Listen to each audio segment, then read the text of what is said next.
We're going to look at turning to step to a side. Okay, it happens all the time in Tai Chi, and it's how you do this turn. And I decided I wanted to work on this or look at this simply because in the face-to-face classes, I see people stepping to 90 degrees. So I'm facing you and I'm going to step, say, over there, and they go and they just fall into the foot. It's like somewhere in between the landing on the foot and the setting off, they're in midair. It's like here, I'm in midair and then I land. So I see this so often. So it's how you actually do this action of stepping and what's involved, and there's quite a lot involved, of quite a lot of coordination involved. So put your weight onto your right foot. I mean, you can put it on your left if you want to make a difference. So you put your weight on your right foot and you're just going to sink into your right foot and stand, okay? Now, by the time you've sunk, your foot would have been out. So your foot would have been on the floor, but with no weight on it. So put the weight onto your right side and settle into it and just release your heel. Yeah. So across and settle.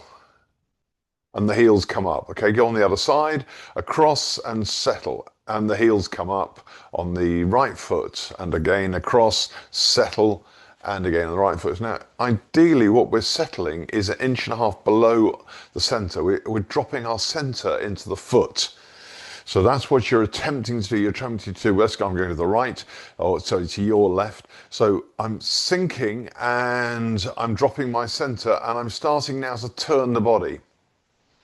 So I'm going to go on the left, I'm sinking, I'm dropping, and I'm starting to, so this bit here beneath me has dropped into the foot we're standing on. So that's the second thing about it, is we have to drop and turn the center. You rotate the center, keeping it in place without moving it forwards in any direction. Okay, so that's the next thing about this. Now, the next thing about this is you need the ability here to have turnout. So in ballet, so we're going to just do a spot of basic ballet, which I know nothing about, incidentally. So you lift up your toe on the, just lift your heel off the ground and you turn your knee outwards. So now this is really open, this joint. Now bring it back, it's closed. Open it, close it. Okay, put it down, try the other side. Lift up, open, close, open, close. Right, so I can basically do about 90 degrees, and I know I'm quite flexible in that respect, and not a lot of people are unable to. So let's do it again and do it slowly. So shift your weight onto your right foot, lift up your knee, and just turn out to wherever you can. So I've gone about 45 degrees. Okay, so let's just say most people can do 45 degrees.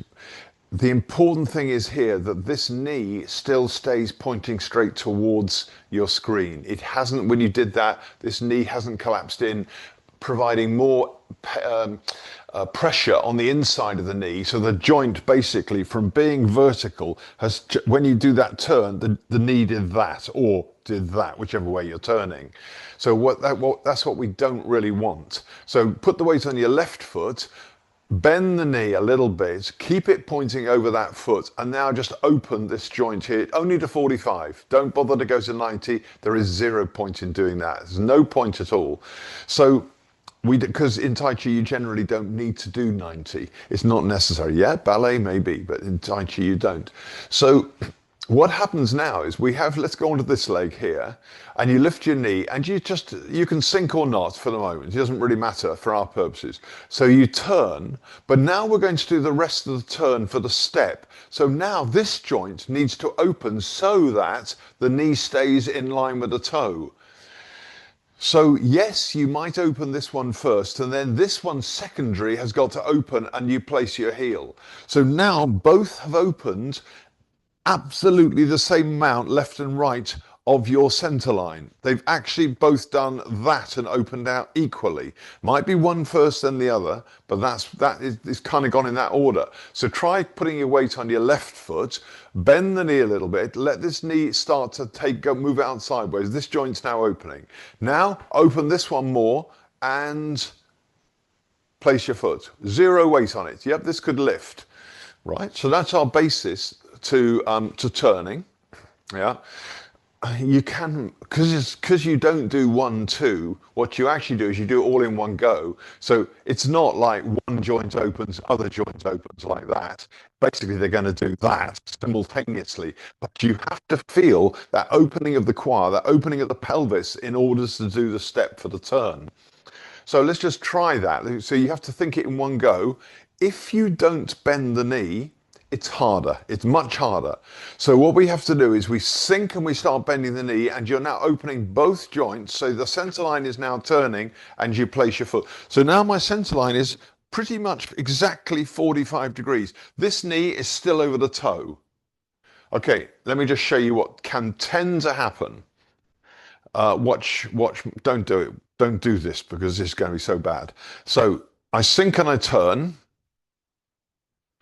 and you stick your bum out backwards. So now I've gone in at the small of the back, my pelvis, my bottom sticking outwards. It's like it's gone the reverse way to a pelvic tilt. Okay, so what we need to do is we need to drop the spine vertically into the foot you've got the weight on. So let's go onto the right foot. And you drop your spine, relax your bum, both joints are opening, my center line's turning at 45, and I place my heel. Yeah. Now, where I step in Tai Chi becomes really quite important, because very often, having got to say this position here, you're going to do something, and maybe you're going to face the corner when you finish, like parting wild horse's mane, but maybe you're going to face the side wall.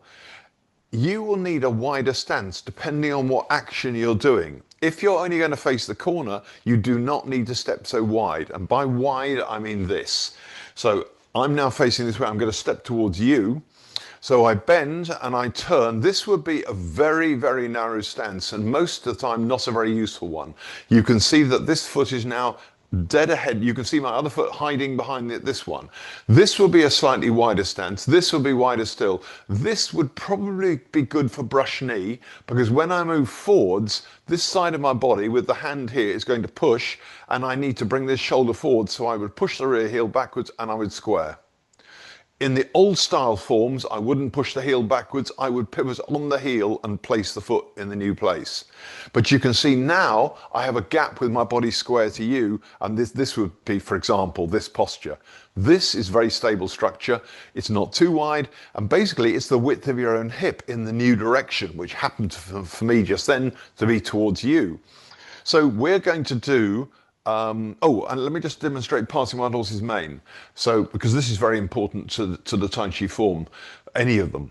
So I sink and I'm going to come towards you, and this is going to be for parting the wild horse's mane. So I stepped and I placed my foot. Now you can see I haven't gone terribly wide here, but watch what I do with the rear foot as I arrive. The body's not yet 45. Look at my rear heel, it's slipped slightly. So this, for parting wild horse's mane, they're not quite together. There's a gap, but it's not a brush knee gap, which is hip width between the heels. Yeah, the heels measure the hip width to your hip. This, because the hip is side on, obviously, if I've got my, let me just get this hard drive, for example, here. No, it's black. It's not a good color. So here, I've got this box, which is the camera box, and if so this basically is your hip. Okay, let's go. Oh, it's not wrong. That's better. This is your hip. Okay, when you look at it from square on, it's that width, isn't it? There's the width from there to there. If I turn it, suddenly the width has now got less. It's got less from there to there. Forget that side. You have to ignore that side, because this is the width of the hip originally. So it's narrowed because of where you're looking from. When the corner turns, the hands will actually go closer, or the hips will appear to be closer. But when I'm square on, the hips are going to be absolutely square. You've got the full width of the video camera box there. So let's go face this way. And you're going to, first of all, because I haven't finished with the stepping process particularly, we're talking about the width of the step at the moment. So you sink into a leg, you keep sinking, and you turn, and you place your foot, and let's say it's going to be a wide one. Okay, fine, doesn't matter, you choose. And then you put the foot down, you move the weight forwards, and the rear foot modern forms, you will tend to slip the heel.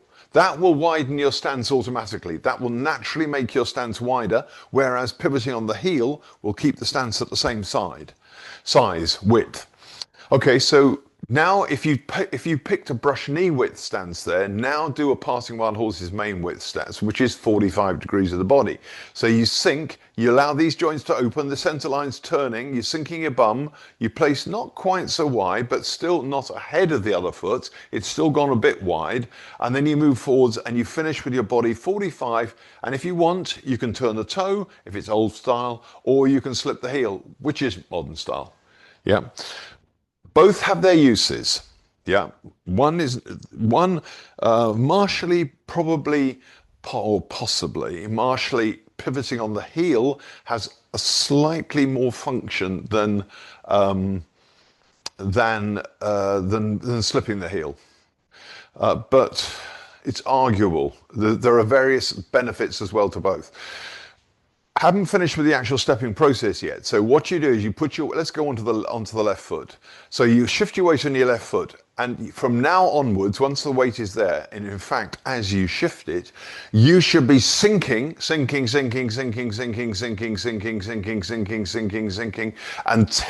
the heel has landed.